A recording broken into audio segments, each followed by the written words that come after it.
Good morning, everyone. I think because of the screen, Gianluca. Otherwise, we'll be sitting in front of the screen. Good morning, everyone. We have to use the microphone because the session is being recorded. Otherwise, I think you'd be able to hear us just fine. My name's Ivan. I work for a business called Nattergal, which is a nature restoration business in the UK where we sell ecosystem services focused on biodiversity first rather than carbon. And so that's really the theme of what we're talking about today is beyond carbon. Over the last few days, we've heard a lot about mechanisms and MRV and carbon and systems and policy, but we haven't, I've found, heard very much about who's going to be buying that carbon, the demand side, and what about biodiversity, and what about community, what about people associated with all this amazing carbon farming we're talking about. So the panel today will be looking at these co-benefits, or core benefits, depending on your perspective. So what we're going to do is each of the panel, all these nice people here, we're going to do a 5 to 10 minute presentation each, so you can understand where we're coming from, what our perspective is, and then we're going to have a session for questions at the end, and obviously we'd love to hear from you. So any questions from your side, please, at the end we can go through them. We've got some as well to stimulate the conversation, so we won't be up here saying nothing, but it would be great to hear some questions from all of you. And so I guess just for the benefit of the recording, if when you guys do your session, just introduce yourself first briefly so everyone knows who you are. I think Romain is going to start. You can use this if you prefer. That mic is on, I think.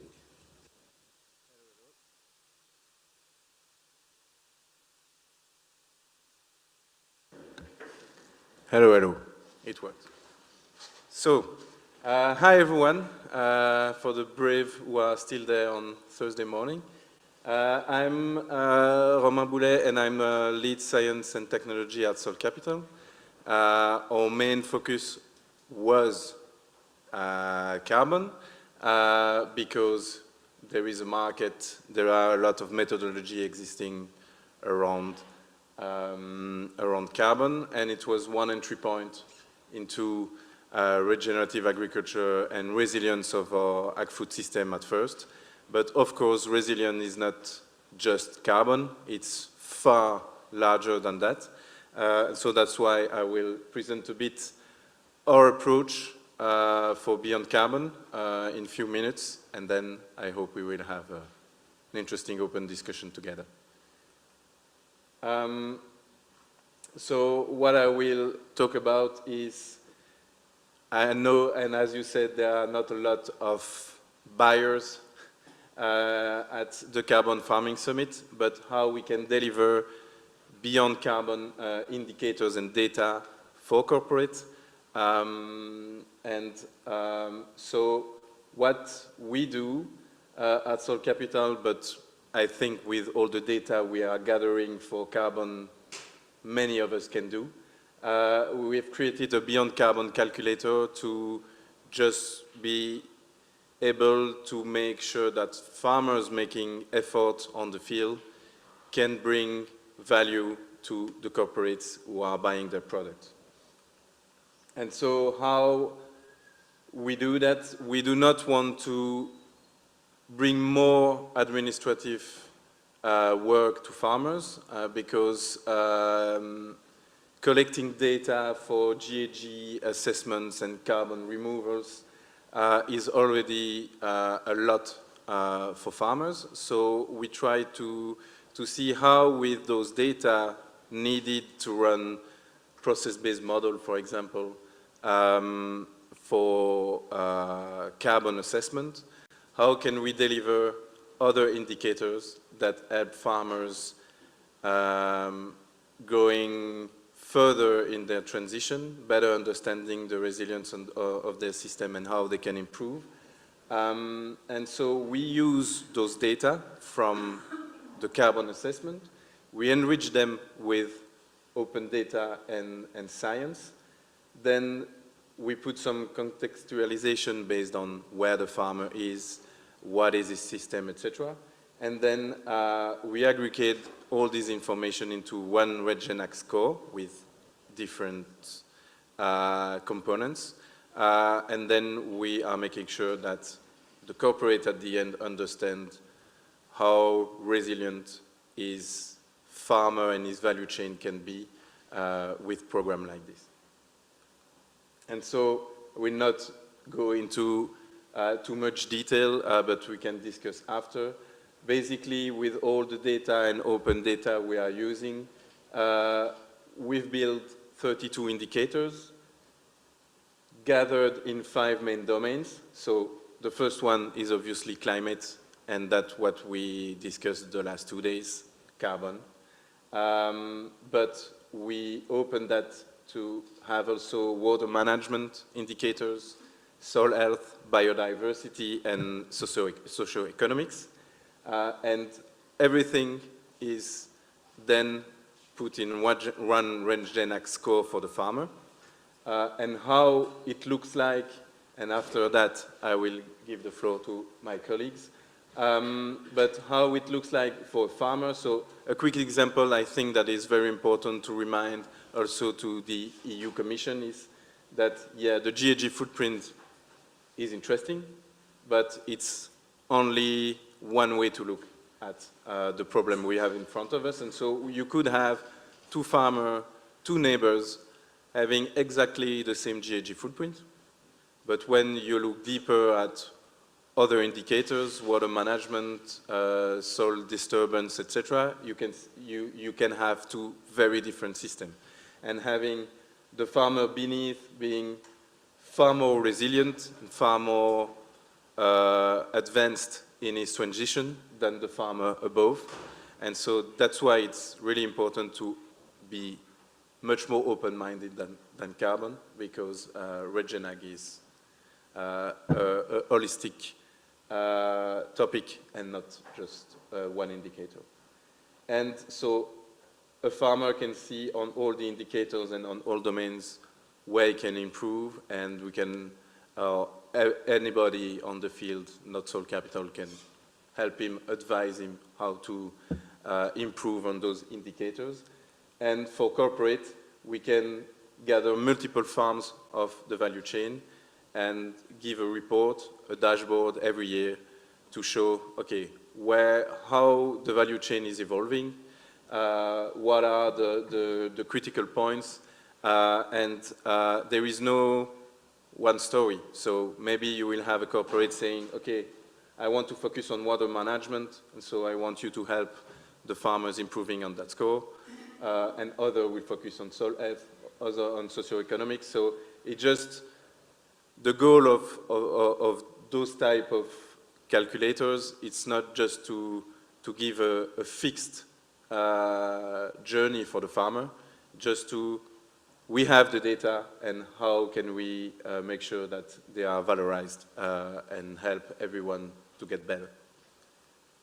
And so finally, and it's maybe a discussion I want to have with you, is how can we make sure that Beyond Carbon is much more, I would say, regulated, or having at least a framework a bit like CRCF, focusing on those type of indicators, because it will help also for the credibility of the market, to have something a bit centralized, that not one methodology, but at least one way framework that we can all relate to. But today that you have regulatory or more industrial framework like SAI, or you have also corporates having their own framework and just asking for us to give the data to make sure that they can report that correctly. And so, yeah, the goal is to build a more holistic resilience approach for the farmer without adding too much administrative burden for them. So that's it. Thank you.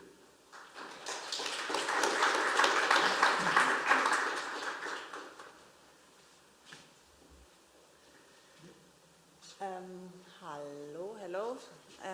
My name is Anna, and I work for ECO as the carbon project developer.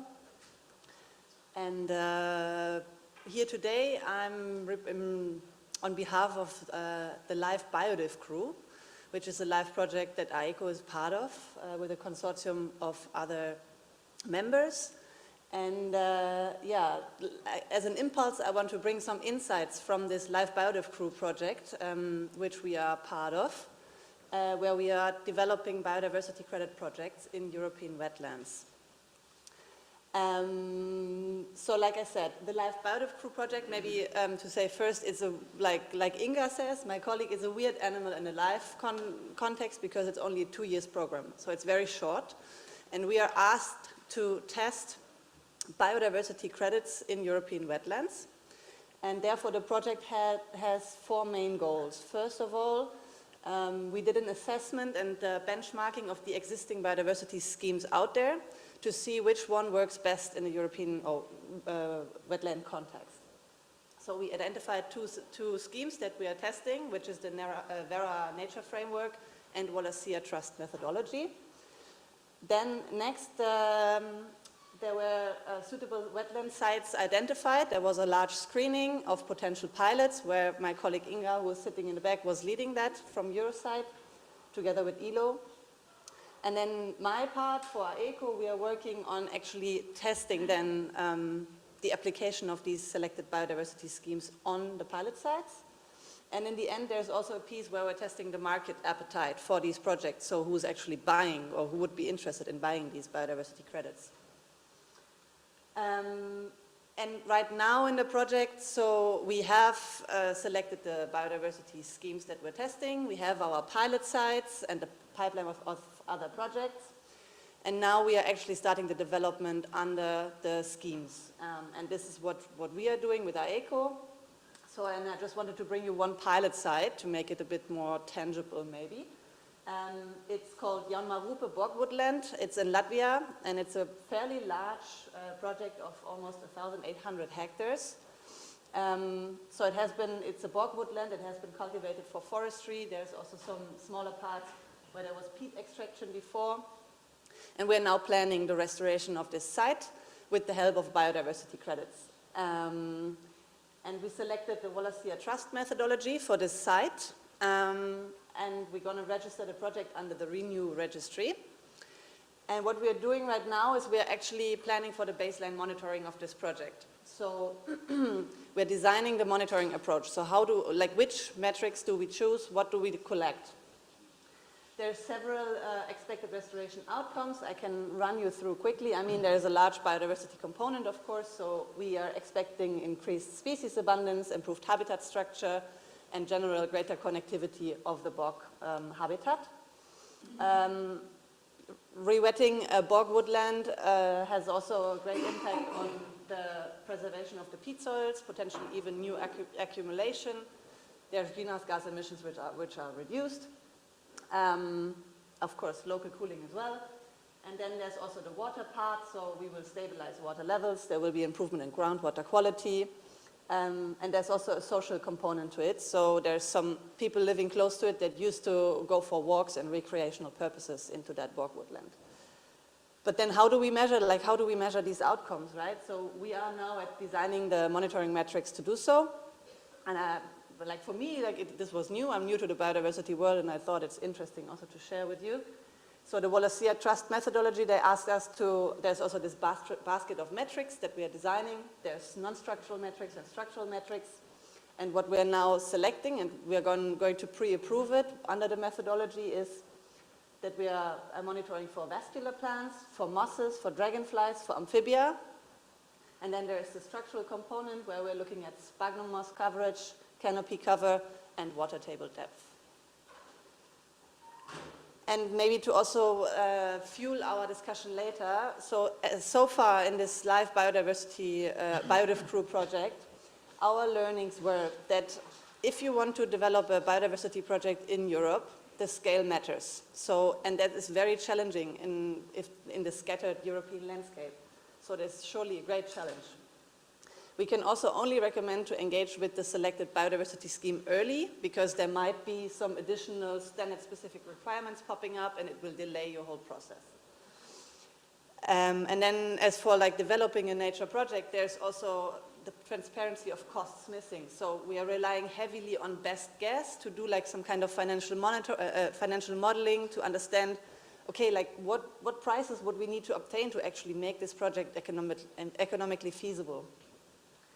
And in Europe, we also have few comparable sites. So the biodiversity world spans off from the global south some large projects, and they are hardly comparable to the European context.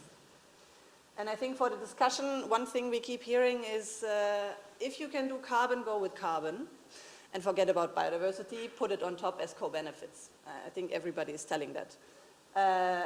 I would be interested to discuss this with you, whether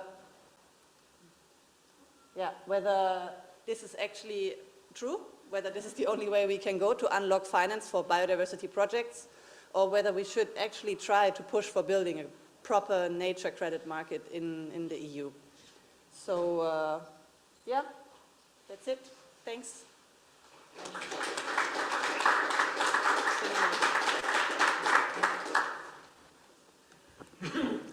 Good morning, everyone. I'm Simona Bosco from the Joint Research Center, that is the research DG in the European Commission. And today I will present some results of our work on the systematic review of meta-analysis, integrating the different impact of farming practices. So, as a unit in the JRC, we work quite a lot on the common agricultural policy. And indeed, we were asked by DG Agricultura to support them in the evaluation of the current CAP with an ex-ante evaluation on the ambition on environment and climate. To do that, we developed a methodology that is based on a systematic review of meta-analysis to assess the impact of the different farming practices. Just to tell you, in case you don't know, a meta-analysis is a type of a scientific paper that collects evidence from several, even 100 single studies, and then combine them with a statistical analysis. So to do that, we worked on several different farming practices without any limit on the different impact, and we have screened more than 7,000 meta-analyses. We then selected more than 600. We extracted the data, we produced the fichier with this information that were stored in a wiki that now is not there anymore, but will be another platform soon. And with that data, we published a public data set with all the information collected. And we also built a farming practice evidence library that is a public website that you can go there and navigate and use the dashboard and extract the data that you may be interested. All this information is organized in like 10 groups of different farming practice, but including many, many other sub-practices, so it's much more detailed, and the same is true for the different outcomes. We were including outcomes on environment, several different impact on soil, water, air, biodiversity, on climate, but also on production, both for crop and for livestock. And all this information is publicly available, and we will soon release a second version of this data set, including quantitative data, so not only the direction of the effect of a practice compared to a conventional one, but also the size of this effect. So a metric that helps you also to understand how much is the effect, not only if it is positive, no effect or negative. And this work has been already used in several other studies, especially the one for modelers, both on different type process-based model, but also LCA, and also to support the policy in order to be able to understand which are the farming practices that contribute to the different impact. Indeed, I put here just a small selection of some impact, in particular the one on climate, water, biodiversity, and all the three together, just to see that we are selecting here the one with the positive effect on this impact. And this is why many practices, obviously, as you know, may deliver multiple benefits beyond carbon. And, but to do that, an integrated assessment is needed with the same methodology and a standardized, harmonized methodology in a way to be able to capture the synergies between the impact, but also the eventual trade-off. And indeed, with this evidence library, I think we can support the DNSH-aligned carbon farming in a way to be able to select only the farming practice that are also a co-benefit, at least for biodiversity. And can be even more complex when then we move from impacts to different metrics. Indeed, as you know, while for the climate metric, even if we can have several different metrics, in a way we have an harmonized one with the tons of CO2 equivalent. For the biodiversity metrics, it's even more difficult because you can also aggregate them in a many different ways with the function, the taxa. And you can see, for example, in that example on grazing, that while the main contribution on the climate metric is more on carbon in soil and maybe on nitrous oxide, it can contribute on several different metrics on biodiversity that then you need to assess or to measure.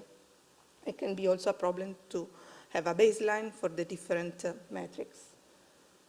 I think, no, I still have this one. So the big question is that starting from climate, if we can use the same approach also for the nature credits, considering that we know already that there are some basic differences. And for example, carbon credit rely on a single standard metric that is already well known, while nature outcomes are multidimensional, local, context-specific, and also difficult to express in one harmonized metric. And the same problem is also for the baseline and also for the monitoring that can be harder to harmonize and also expensive. And also it's important to consider the time dimension that is present obviously also in the carbon credits, but it can also be different for type of outcome. And we should avoid to oversimplifying the ecological complexity overall. That's I've done. Thank you.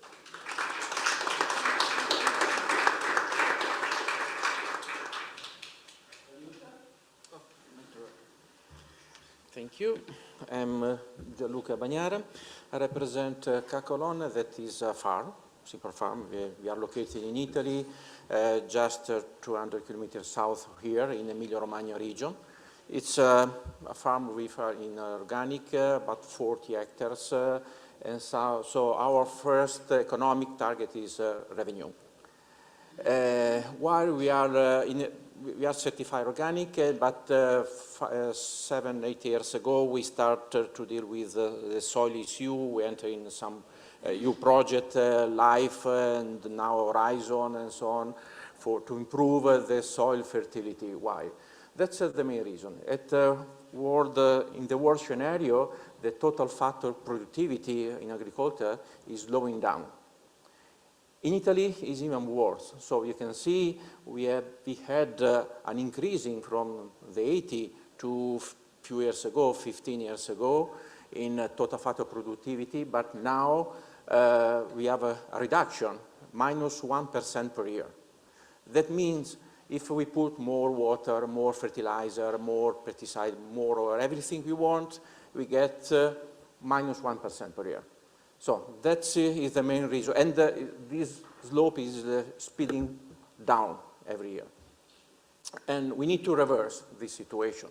And the main reason, well, you know, climate change is impacting a lot, and the soils are poor, completely dead. So we don't have a security net to support our production. That is a national statistic.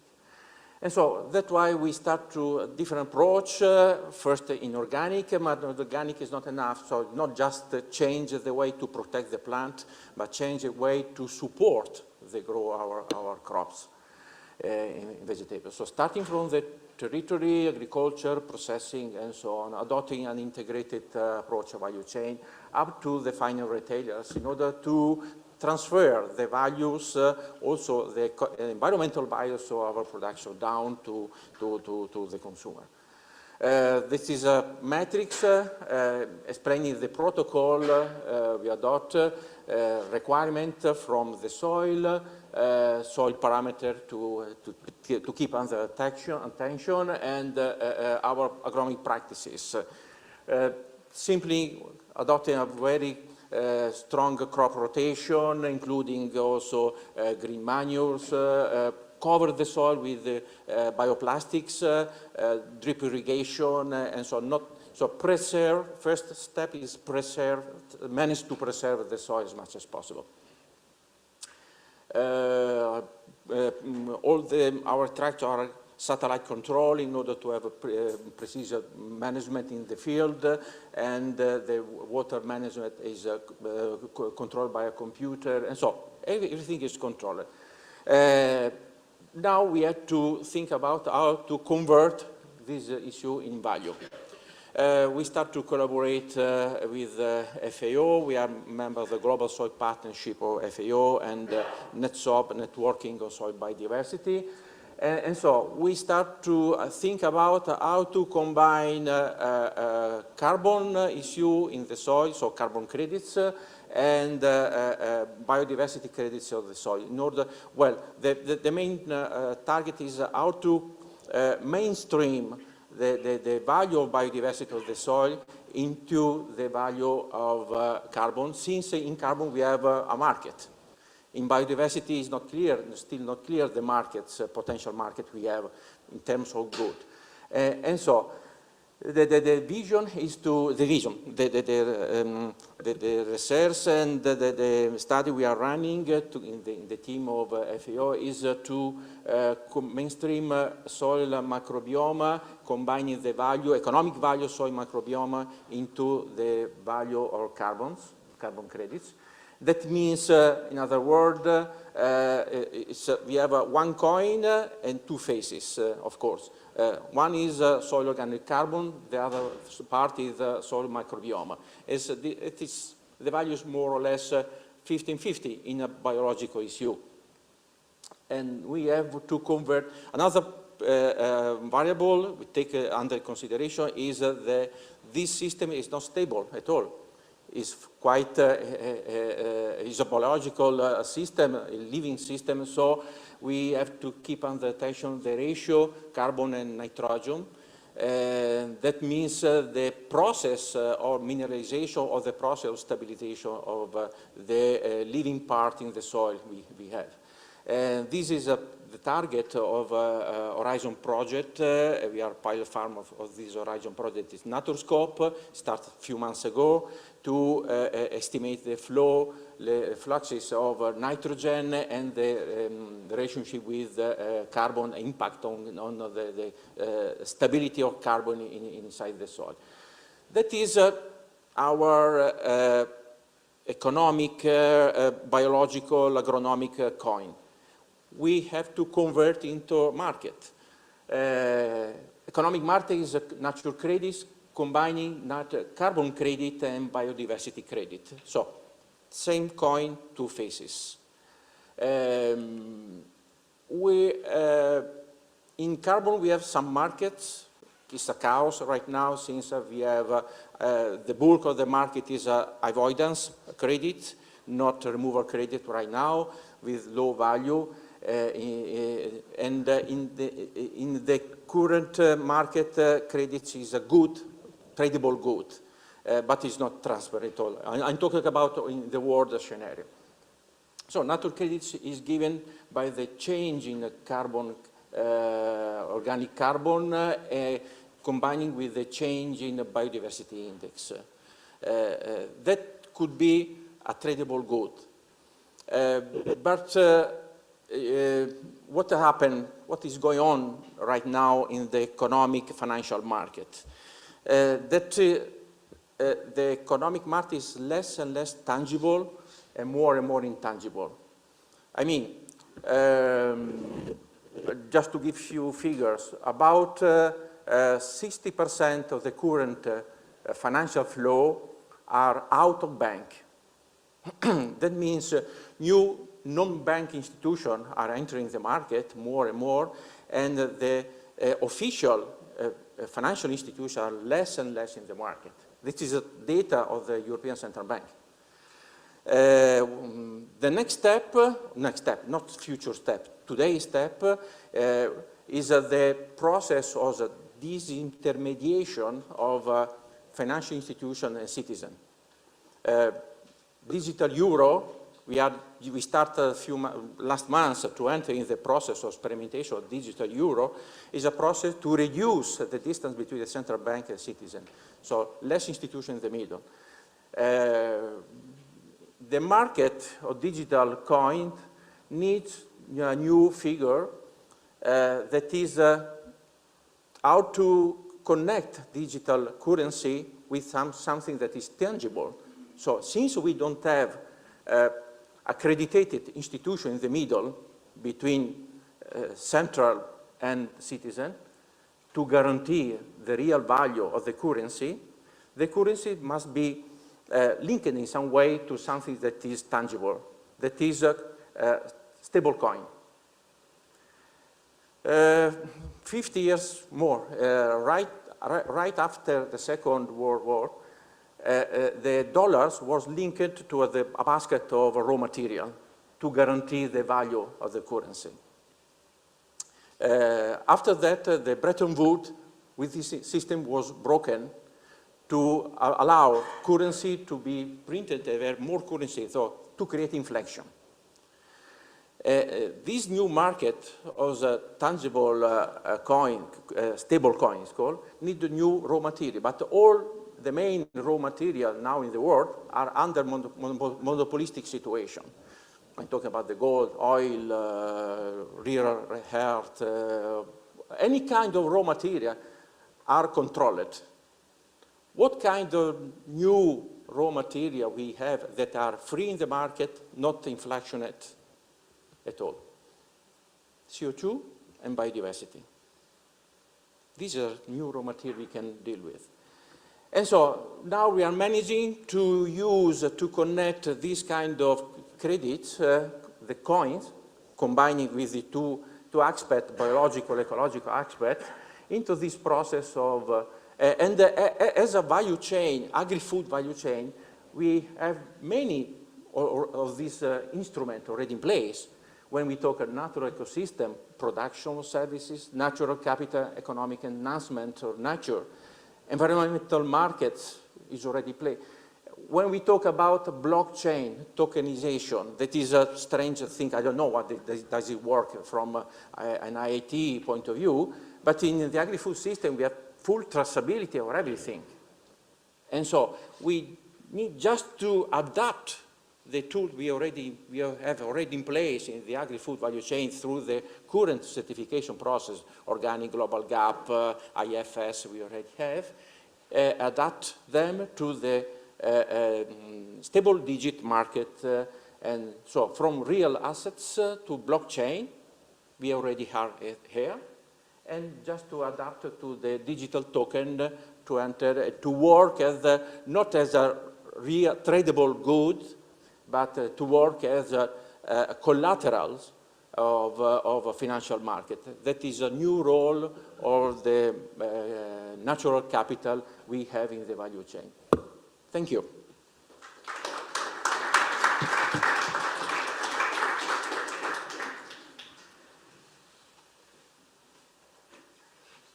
Thank you. Oh, electricity, sorry. Good morning to you all. Thanks for coming. Thanks, Gianluca, for this interesting and inspiring talk. It's like talking about Star Wars, in my opinion. When you speak about all these financial markets, and we are a small NGO, we work in Spain, in Fundación Global Natura, and we work with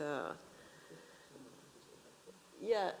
We already are in this process. Yeah, no, I know. And we don't No, realize yeah, I know, we are there, but I would like to understand it better, because I cannot understand something so much. And that's our problem, that we should understand it better. Yeah, that's a problem, it's very difficult. I'm not against it, but just thinking that it's so difficult. No, I'm against it because it's dangerous work. Yeah, it's dangerous, yeah. Anyway, we work in biodiversity, we work in wetlands, and we work in agrarian landscapes. And in this session, I want to introduce what we have done in wetlands and climate change in the last year. and exactly one study case we are developing in a coastal wetland in Valencia. So this is a pilot project we are doing in Valencia, in the coastal wetland, where we have the Marjal de los Moros, is the name of the wetland, and we have 300 hectares of coastal wetland, and we are restoring and managing 75 hectares of that wetland in the next 10 years. We began in 2025, and it's an European protected area. We have habitats of community interest, and of course we have been working there for many years, so we have land stewardship agreements with farmers and with shepherds and so on, and we have the regional authorities agreement and the municipalities legal security to work on there. So we built a very robust scientific MRV system for monitoring, reporting and verifying greenhouse gases emissions reduction through the restoration of Mediterranean wetlands through a live project, Live Wetlands for Climate, and it finished in 2023. And we made a methodology to making work in 10 pilot wetlands around Spain, where we were working together with University of Valencia, and they were developing this MRV system with very high integrity because it must be direct measure on field after whatever action we do, the measure baseline and the measure after the actions. So we developed the methodology with the CRCF logic, and it's ecosystem specific, and well, I'm not gonna go inside it because there is a lot of information you can find it all in our website and all the results we had. So what we really know is that, and we have scientific robust papers behind, is that Mediterranean wetlands, if they are in a bad state of conservation, they are net emitters because they used to be eutrophicated. And if they are in a good state of conservation, they mitigate climate change for sure, and there is a big amount of possibility to mitigate that. But restore the wetland is very expensive, and measure it is very expensive too, because we don't have so much scientific research behind to have proxies. So we need to go to the field and measure on site until now. And even more, which is our bottleneck in this pilot case, we have a high execution cost, 640,000 euros. We know we are going to avoid 1,380 tons of CO2 during the next 10 years after the buffer, 10% buffer retire and so on. So our cost of the ton is so high. By now, it's 460 euros. We are out of the market, of course, and we know it. We are trying to do it more efficient. We are thinking about it, do it at a bigger scale in more wetlands, but then what happens that we didn't get into one standard to get approved. We are talking with our Ministry of Ecological Transition, and they promised us during the last 3 years that they will approve our methodology, but we don't have it already. But they said they will do it. I have an email from them of the last week promising me again. We are trying to go to a private standard to approve it, and we are talking again with them because we have companies, we have already financed the first 3 years of the project through private companies interested on this.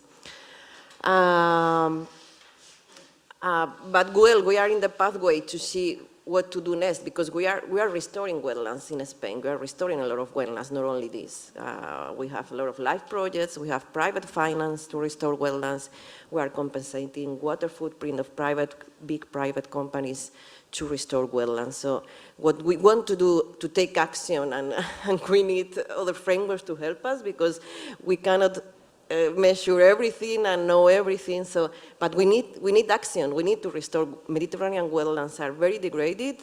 50% have disappeared, and we need to take action. And there is a lot of potential there to restore. So we are exploring a different pathway. But it takes time, as we all know. We have this carbon market coming from the last decade, and we still are not sure in some cases how to apply it. But so we think we're going ahead, and we are trying to see if we have 1 hectare of a wetland where we are restoring, what's going on there. We know we have carbon there, and it's the first market that exists, so we are going ahead with this methodology of wetlands for climate. We have water footprint too, because we have water positive outcomes, and we are trying to develop a new methodology together with other water companies back in Spain. We are in the way of that. We know we have risk reduction, because in wetlands, restoring wetlands make us more resilient to droughts, and we have a good example of what happened last 10 years in Valencia. We have biodiversity. We have early work on biodiversity, and we are trying to measure biodiversity net gain, but it's difficult to have all the frameworks at the same time. And we know we have social benefits. So we are exploring that pathway, and yes, we have now a question for the debate. There is like, yes, should we go to the carbon market and then include co-benefits, but in the case of wetlands, it's so expensive. European wetlands are small, as Anna told us, and we need larger scales for this kind of carbon markets. So, but we know we have biodiversity into there, we know we have water. Should we go to claims? Which evidence do markets need to invest in this kind of projects? But what we really know is that we need to restore the wetlands, so we need to attract private finance. So should we stack only on carbon and co-benefits, or should we go to a nature credit? I don't have the answer, but maybe it's something for the debate.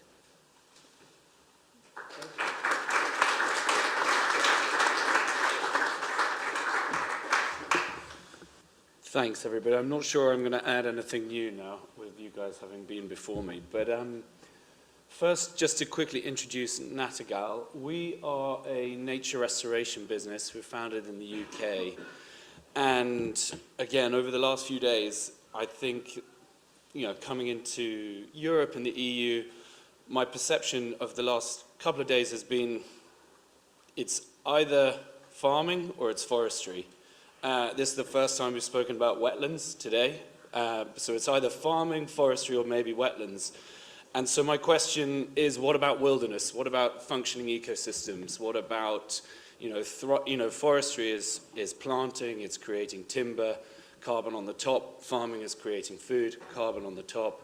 And so this conversation about wetlands is amazing, but from where Nattergal come from, we're thinking about nature. We're biodiversity first, and carbon is the co-benefit. Biodiversity is not the co-benefit, carbon is, but it is a critical tool to enable that restoration. And so we are trying to fill the funding gap between what we need to spend and what we need to raise into nature to halt biodiversity decline. And if we do that, then we'll also be addressing the climate crisis as well. At the moment, we raised about £50 million a couple of years ago, which has enabled us to buy 3 nature restoration sites in the UK. This one is 200 hectares, this one is a 300 hectare peatland wetland restoration, and this one is 620 hectares. And so we've bought them with our investors' money. We're a business, not a foundation or an NGO. And we are going to return a return on that investment for our investors through selling ecosystem services, and that might be carbon, that might be biodiversity, that might be water benefits, it might be social benefits. We don't know exactly what the right tool is, but we're going to keep pushing until we find a way to fund nature recovery financially viable, in a financially viable way. So I guess I made the point already that carbon is the co-benefit, but here is our Fen wetland site in Norfolk. Oh, it's gone too fast. Let me go back. And this was before I click on it, I'll explain because it'll jump forward. It's a 300 hectare site on about 3 meters of peat. And to avoid these emissions and restore biodiversity, we want that water table back to a natural level. And so when we bought the site, it gets wet every winter, but because of all the drainage that has happened across the UK, and in particular in this region, the Fens, every March it dries out. All that water disappears, the bird life disappears, and we go back to farming it. And so our challenge is to keep the water on the site at a natural level. And the first image was March, before our restoration activity, and then, as you can see, it's March this year. All of this water is now sitting on the site, and if you were to go there today, the amount of bird life you'll see is extraordinary. But really the impact of that isn't just about the nature, it's about the carbon benefit as well. So we are selling peatland carbon there as the way to fund that nature recovery on half of the site, and on the other side, we're selling biodiversity net gain. Now, we're really fortunate in England because we have a regulated biodiversity market. People have to buy biodiversity if they are developing on any greenfield or brownfield land now. It's the law. And so whilst we're talking about biodiversity here as a co-benefit, it's really difficult to get people to spend money on it because they don't have to. It's quite difficult to get them to spend money on carbon because they don't have to. These voluntary markets, they need demand drivers. And so in England, we are really fortunate that there is a regulated market now for biodiversity. And it's just the starting point, and it's quite small, and it's going to do little bits here and there, but it is hopefully a precedent that maybe the EU, or certainly EU member countries, will think, if we want to comply with our nature law commitments, then we're going to have to regulate some demand for biodiversity offsetting. Otherwise, these markets are quite slow to move, and they don't pay well enough, as we've heard already. I think it's important when we think about carbon. So this is a project I worked on before. It's 25 years into restoration. You can see anaerobic clay soils from the arable at baseline. This is about 15 years in, and this is about 25 years in. And that transition, all of that wonderful all of that wonderful carbon that anyone who knows soils, you can see on the right-hand side of that image, is sequestering. And that transition is a naturally colonizing regeneration project. So it's not about food in this context, it's about creating a biodiversity hotspot, a wilderness that can support the food-producing landscape around. But it's with that transition that the soil carbon goes, and that's why I call it the co-benefit rather than the biodiversity. So how do we measure all of these core benefits? The answer is by spending lots of money. It's really expensive, but the way we use carbon on our projects, if you can't sell biodiversity as a voluntary biodiversity credit, going back to Anna's point, she's being told if you can do carbon, forget biodiversity. Well, that's our experience as well. There is no voluntary biodiversity market, so we're all working really hard to make voluntary biodiversity credits, but if no one's going to buy them, what's the point? But there is a market for carbon, and so what we are doing is pricing core benefits into the price of a ton of CO2 equivalent. So last year, I don't know if it's the next slide, we sold £1 million of carbon at £100 a ton, so it was 10,000 tons. To a big engineering company called Arup, which many of you will know because they're across Europe.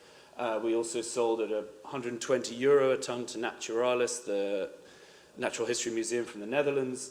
And so these prices are, fivefold, sixfold, sevenfold higher than normal voluntary market prices, not because the carbon is any different, it's the same CO2 equivalent, but because we are evidencing using third-party verification, but we are evidencing these co-benefits. So we're measuring habitats, soils, flora, fauna, water benefits, community benefits. We work with universities, and it's this evidence that encourages those businesses, along with the third-party verification, to actually pay the premium. So we are still selling biodiversity, but it's hidden in the cloak of a carbon credit. I won't go into detail because I've probably gone on too long already, but this is how we're actually measuring the carbon benefits on the site. So we're aligned with various schemes. Woodland Carbon Code is UK, the peatland carbon code is also UK, Wilder Carbon is also UK, but they are nationally recognized ICRO or ICVCM standards. We're validated by the Soil Association. You have 2 individual third parties. But then beyond that, at Natgal, we feel like we need to do the next step. So we've got flux towers on our peatland sites. We work with Forest Research, the national research body, on our woodland sites. And AgriCarbon, many of you will know, We were one of their first big clients before they became famous. And so we use all of these different methods to kind of verify the carbon as well as the biodiversity. Final slide, I hope. Yeah, so who's going to buy it? I mentioned Arup and Naturalis already. They're not just buying CO2.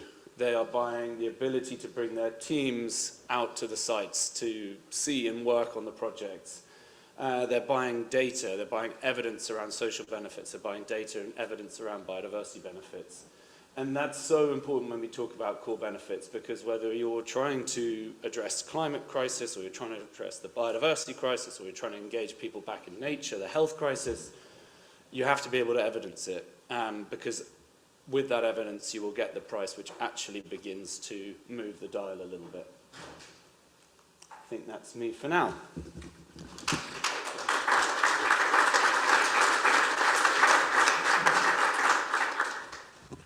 So I remember to use the mic. So we have each of the panelists prepared a question to stimulate the conversation. I'm just going to get rid of that. So, oh, it's the last slide. Okay. But it would be really nice to hear from the audience first before we go into our own thoughts and our own kind of questions. And I just wondered, is there anyone who's got any questions for the panelists or wants to open up a question at all? Okay, a few. This is the first hand. Hi, I'm Matthias Kunert from University of Aberdeen. I was mainly to remain, but maybe it affects the others as well. I was wondering, you integrate all the different topics together, but obviously you have different approaches, doesn't matter if modeling or measurement, they have different qualities. So how do you deal with this? Because some data are some indicators or data you use for developing indicators are much more accurate, less uncertainty, others are only indicating the potential or based on selection of measurements and don't capture the entire picture. So I see the risk of aggregating it together and losing information and mixing up data of different quality. How do you see this, or how you deal with this? Is this considered?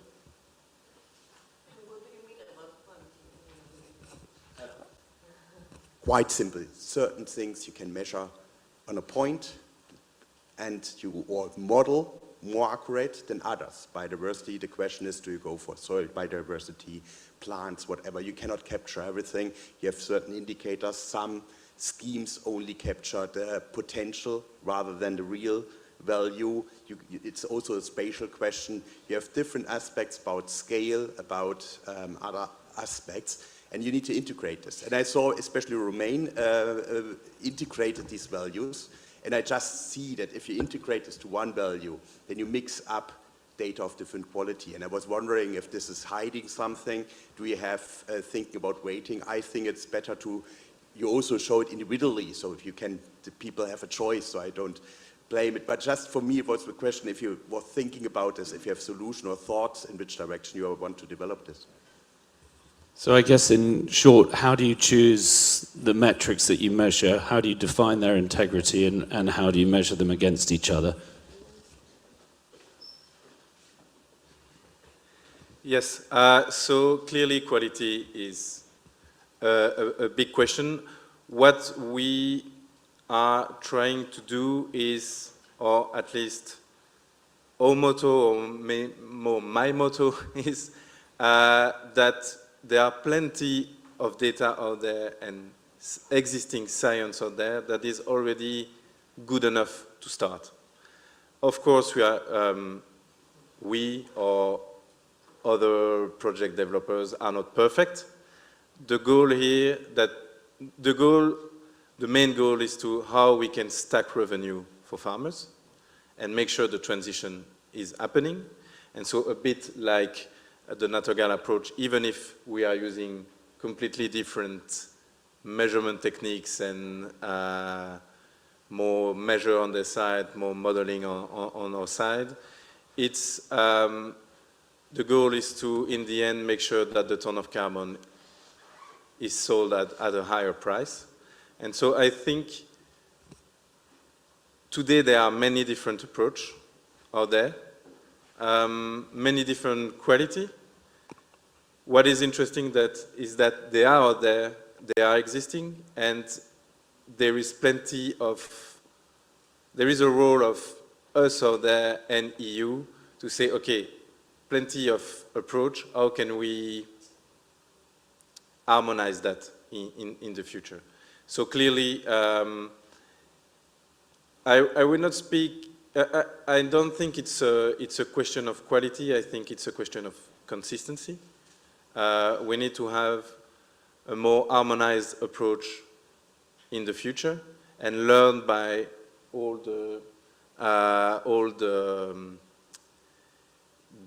initiatives that are existing out there, and 6 of them have been presented today. But what is important, I think, is, yeah, perfect is, there is no perfect approach. And with the data that we have and the science that is existing out there, we already have the tools to move in the right direction. And by moving in the right direction and allowing EU or whatever, whoever wants to harmonize that, we will increase quality in the future and continuously improve it. I don't know if I answer totally to your question, but we can discuss after if you want. But clearly,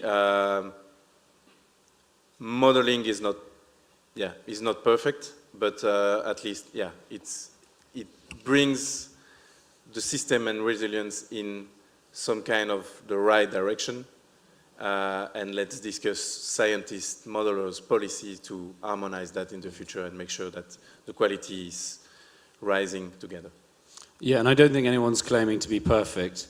And if you're transparent with your approach, then we're all open to criticism, whether that's from academics or colleagues. You know, everyone's just trying their hardest to do their best at this point, but including third parties to verify, including universities, you know, being at events like this, then that is a way to mitigate for perceived flaws or imperfections.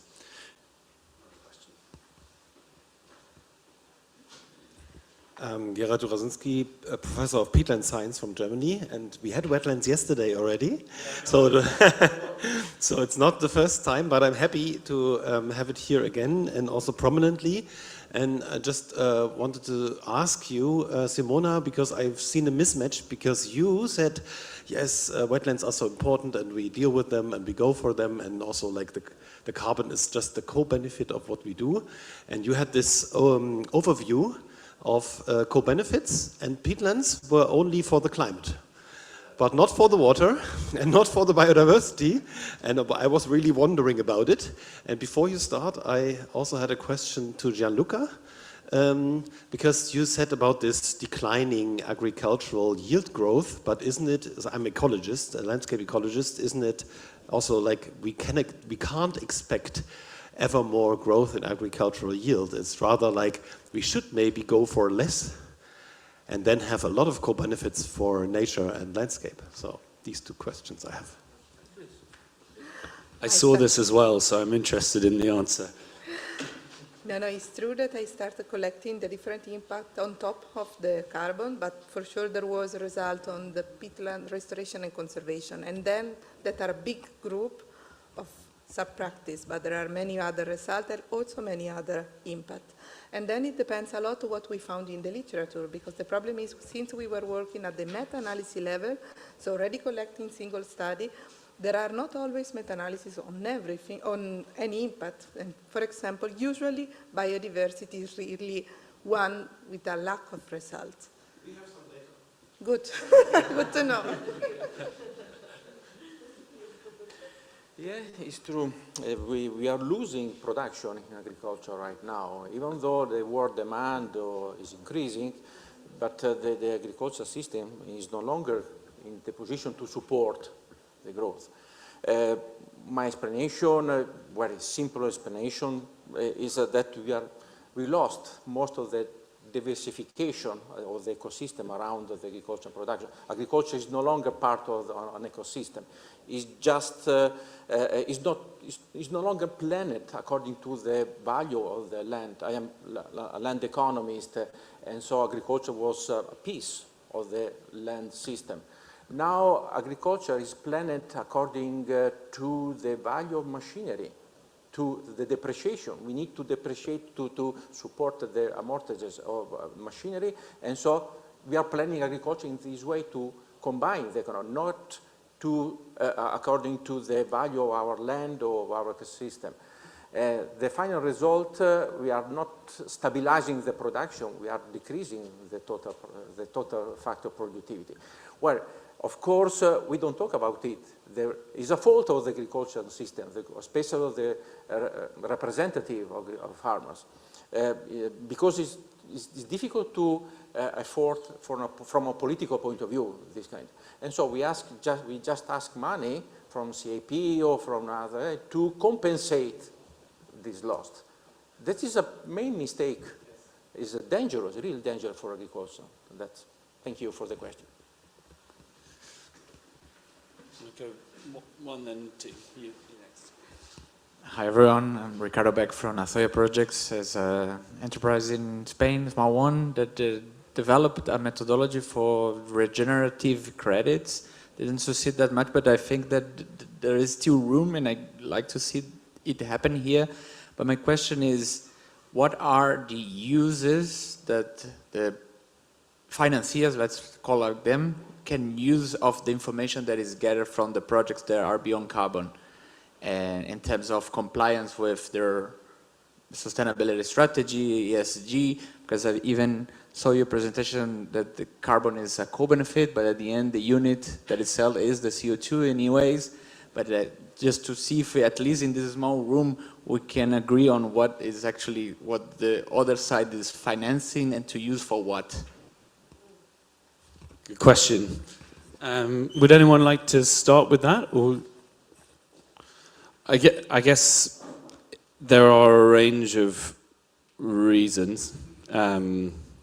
Exposure to risk as a business is a huge reason to invest in co-benefits, so that, you know, if you're at risk of flooding, or you extract water to run your factory, or you extract water to run your farm, and the landscape above you has degraded soils and no trees left, so that the water just flushes out into the sea every time it rains.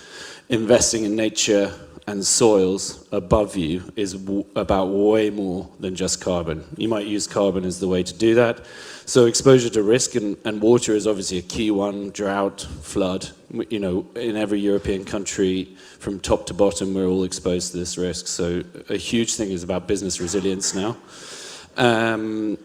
Demand drivers, you know, I feel like the CSRD and the omnibus last year was a bit of an issue, because, you know, whether it's the nature restoration law or CSRD, it's about driving businesses to look at those risks and start mitigating for them within their supply chain or beyond value chain. And so, you know, we don't have time to go through them all, but there are a million reasons that you'd be looking to invest in those benefits, including things like food production, pollination. You know, if you don't have healthy soils, you don't have food. And if we've learned anything from Iran, energy security as well is a huge element of what we're doing. So if we're talking about land use, we need food security, energy security, biodiversity security. All of these things are driven from the land that we have at our disposal. And it's also about people, so health benefits, et cetera, et cetera. So they're the range of benefits, but how do you encourage or get businesses or buyers to connect all of those things to making a payment or making an investment? And that's the hard thing, and that's, in my view, where I think policy and regulation probably do have to play a role, because whilst everyone's short on money at the moment and the world economy is a mess, it's very hard to convince a CFO to spend an extra few £1 million on something when they don't have to, because they're looking at next year's profit and loss rather than year 19, 20, 30, 40. And so it's that connection that we all need to collectively work on. Does anyone else have any thoughts they wanted to add? Yeah, I like your answer. I have some more thought to put on the table, that my view, maybe I could be pessimistic, but financial markets are not in the position to read, to manage a lot of information. Financial markets they think in very narrow, with a very narrow vision. So if we integrate more information, they manage to escape from it. And that is a problem started in 1971 when, with the withdrawal from Bretton Woods agreement, that was an agreement to link economics and finance. And now from that point, every year, every decade, we have a step to separate economics and finance. Now they are completely independent.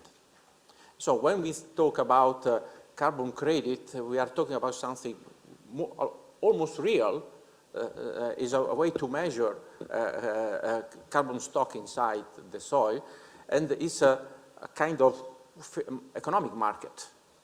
On the other side, financial market, they don't consider this issue. They managed to move out from official economic information and currencies. Now we are in the process of implementing state crypto value. That means completely destroy the value chain controls in the financial markets and manage to involve directly the final user, that all of us. And that is another issue, completely separate from the financial, from the credits. And so they need some collaterals to provide some way to guarantee that the stable coin as something real can be used.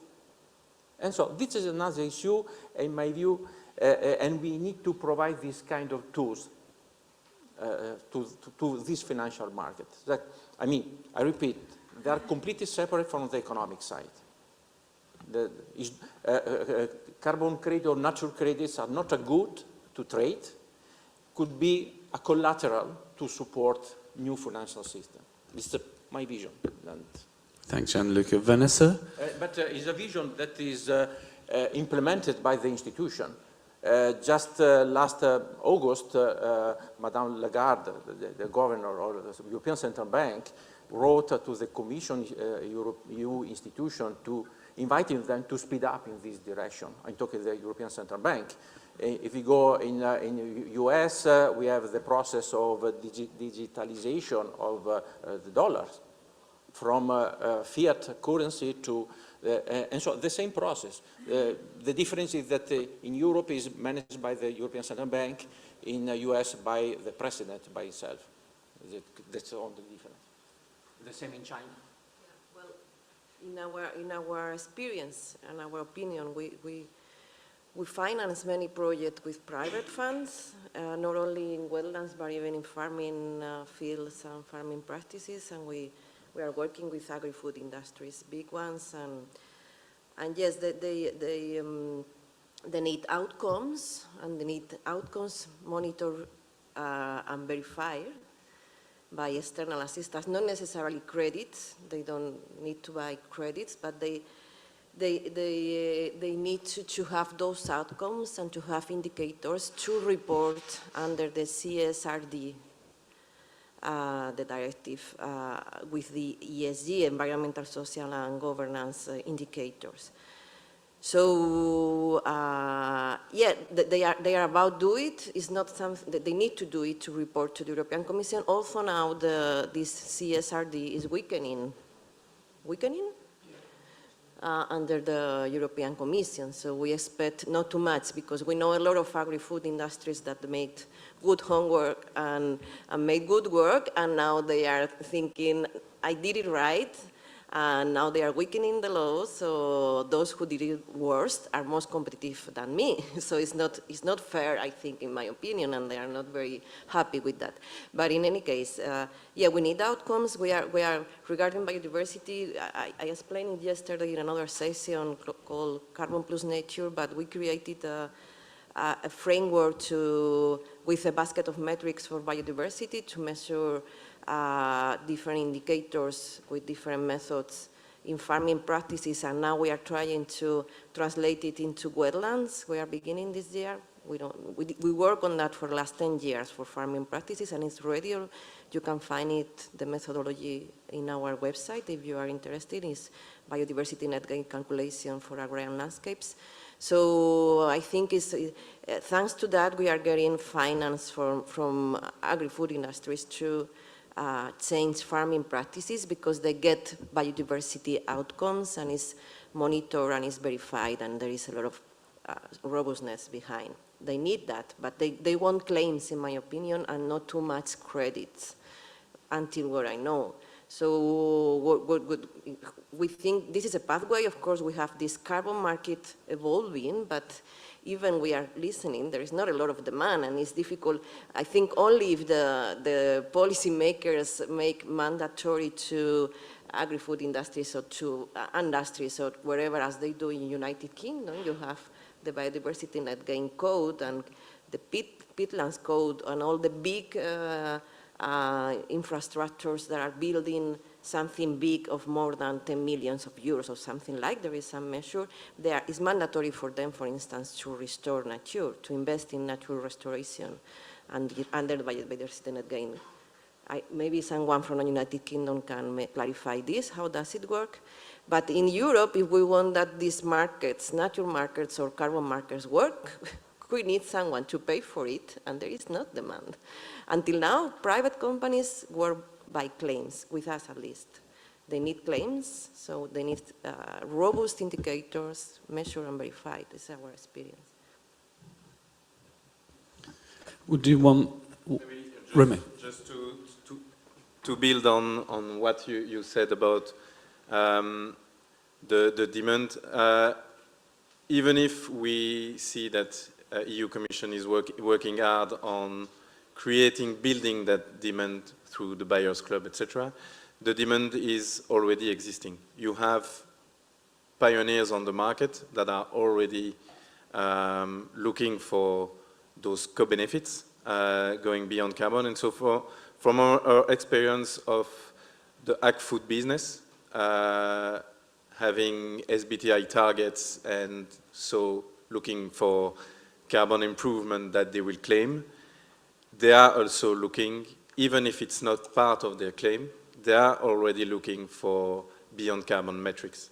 And this beyond carbon, so it's not us saying, we have a beyond carbon calculator, let's give you the data. It's a requirement from them. It's, okay, I want to claim the carbon part, but let's prove me that it has other benefits than carbon. And so those pioneers in ag-food business do that for resilience of their system. That's what they are looking for. They want to make sure that they will still have supply in the future. And what's also interesting, and it's a demand that is being created for the moment, is these beyond carbon indicators can bring a demand that is not part of CRCF today. So, for example, water company that will not look at carbon credits, for example, but they need to see that in the vulnerable watershed that they have farmers that are going in the transition. Insurance banks are interested also to see that farmers are more resilient to problems. So the demand is there. We just need to build it up and stack and make sure that everyone participates in that financing. So it exists already. Thanks, Romain. We'll do one more question, and then I'll have to ask the panel to wrap up. Thank you, Marlene from Carbon Market Watch. Thank you very much for your contributions. I have two questions. One of them is precisely on the biodiversity net gain, because you were talking about a regulatory framework in the UK, and I assume it's that. So maybe if you could explain a bit more what it entails. And then the second question is also linked to what we were just discussing, the demand and what the use case for these credits will be. Oftentimes the use case being offsetting and just kind of the risks around that. So you could potentially enable a framework whereby you're allowing a company to destroy nature and to compensate for that by buying these credits, potentially falsely equating ecosystems and not actually taking preventative action. So what are your thoughts on the risks of offsetting? Do you think that the use case needs to be regulated? And as a credit creator, would you potentially consider introducing clauses in your contracts restricting the use case? Yeah, if you could elaborate on that. Thanks.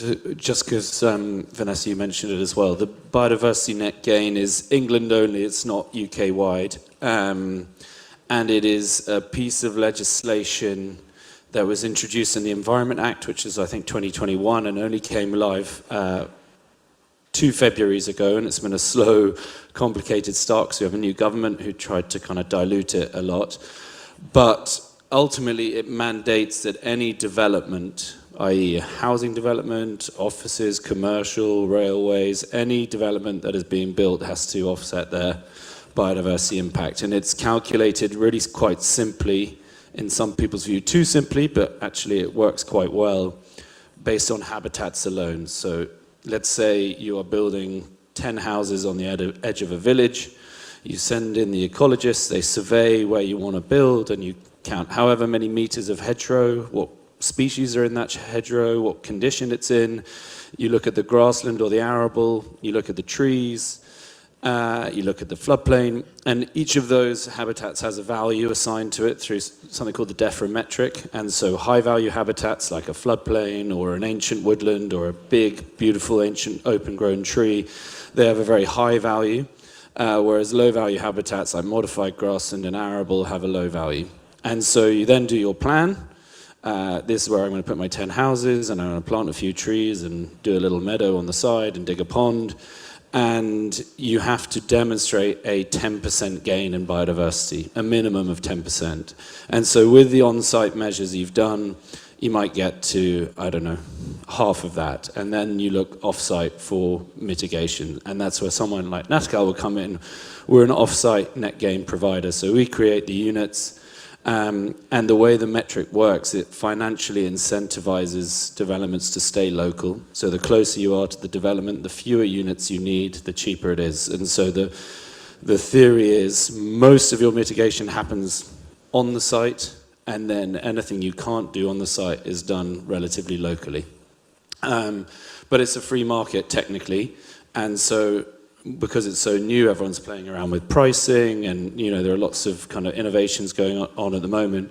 But what it does mean is that we, as a nature restoration business, have been able to go ahead with those 3 projects because we know there is an amount of demand for our biodiversity units. Not nearly enough to pay for 600 hectares, but over the next 10, 15 years, we expect to pay for at least 200 or 300 hectares through selling BNG, and the other half is going to be through carbon or water or social value. So we have a kind of blended system of which BNG is the kind of dependable central part of the model, and carbon is a little bit more variable whilst we innovate on other things. But yeah, it's amazing.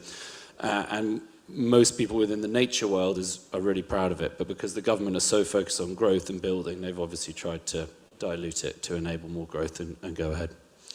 So that was BNG. What was the second question? Oh, about demand and selling to off-takers. Anna, do you want to think about this? Yes, thanks for the question. I totally agree that the claims should be regulated in some way. I think for us, from a project developer perspective, and the whole Article 6 Paris Agreement discussions, there is already now the differentiation between corresponding adjustment and contribution claims. So for us, as a project developer, having actual credits and selling them to corporates, we check what they use it for, but this is like a regulation, like we regulate this ourselves. I think this should be actually something on a more higher level thing, right? And since you are, like, if you do not go into like large discussions with the government to get the authorization to have a corresponding adjustment, then you can only sell contribution claims, which is not an offset. It's just a contribution. I'm not sure how, how project developers are handling that on a larger scale. So it needs awareness for sure, and I agree that it should be regulated. The peatland code, which we use for our peatland carbon, within the scheme defines what buyers are allowed to say or how they're allowed to use the credits. So they can't make claims of net zero or carbon neutral. They can just say we've invested in nature, and it's delivered this benefit for carbon. So some of the standards, it's down to them to define what off-takers are allowed to say, which mitigates for that a little bit.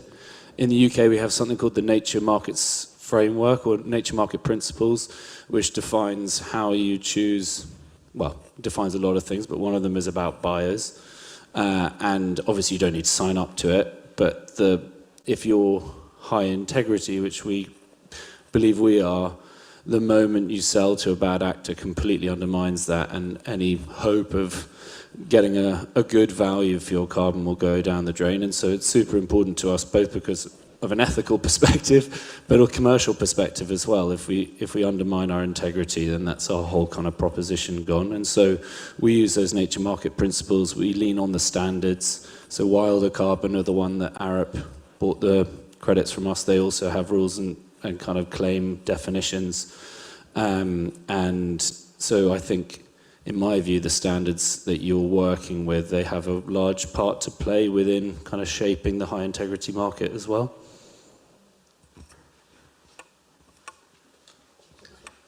I wanted only to add something on the European level that is not my topic, so I'm not the most updated person, but last summer in July it was launched a roadmap for nature credit. So the process started, and I know they are working with a working group, with pilot, so case studies, but it's just started. So, and the idea that I know is to try to learn from all the process of the carbon credit and to try to better understand how to at least apply what was learned, the good example. But then it's a process that needs time, I guess, especially to develop the methodology. This point is very important. Other 2 points, in order to organize a framework around it. The white paper of FAO about economic evaluation of soil biodiversity is at the end of the revision, so it's going to be published soon, to present a kind of theoretical framework about mainstreaming biodiversity into the merge biodiversity and carbon evaluation. Second, is important, the Commission opened recently a revision or collection of opinion to prepare a revision of the financial taxonomy, that is the regulation of the financial market. The main issue, the two main issues are climate adaptation and also biodiversity is inside this taxonomy, the regulation. So it's important to provide contribution, not just from financial people, but also from the community, scientists, the community that is dealing with the natural capital. So please Google and provide your contribution in order to address the financial market to match this capital. Thank you. Thanks, Gianluca. And so I guess that's just thank you, everybody, very much for coming to listen to us, and obviously to the panel for talking. I think we'll probably hang around at the front here for a few minutes, so if you want to come and chat to us, please do. Thanks so much.